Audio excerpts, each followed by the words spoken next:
All right, so now I have a pretty good idea of the structure of Salesforce and where to find things, how to create views, where to find favorites.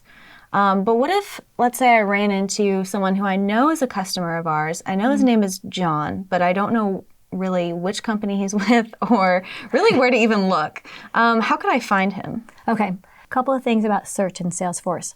On your Home tab, this is the global search. It's going to search all objects within Salesforce. So let's go with your example, John, but I can't remember if he spells it with an H or not an H. Right. What I can do is type J-O, and I can use an asterisk as a wildcard. So I press enter.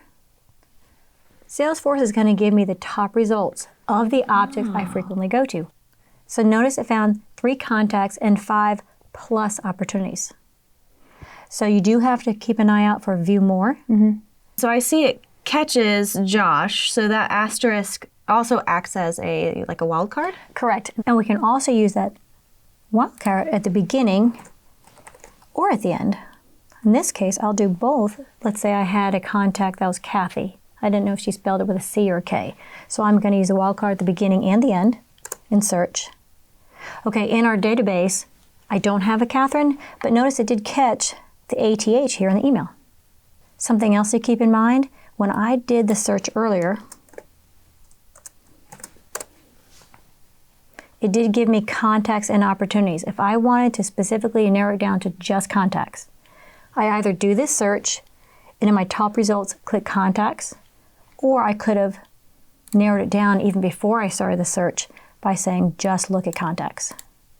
And when I completed it, I only see this 3. All right, great. And just like earlier when we created our custom views, you can use advanced searches to include, exclude. Okay. So our search option, your global search will always be on your home page. On an individual tab, you do have a search, which will search specifically that list. Sure. So by using global search, tab search, your custom views, your favorites, you should be able to find all the records you need access when using Salesforce.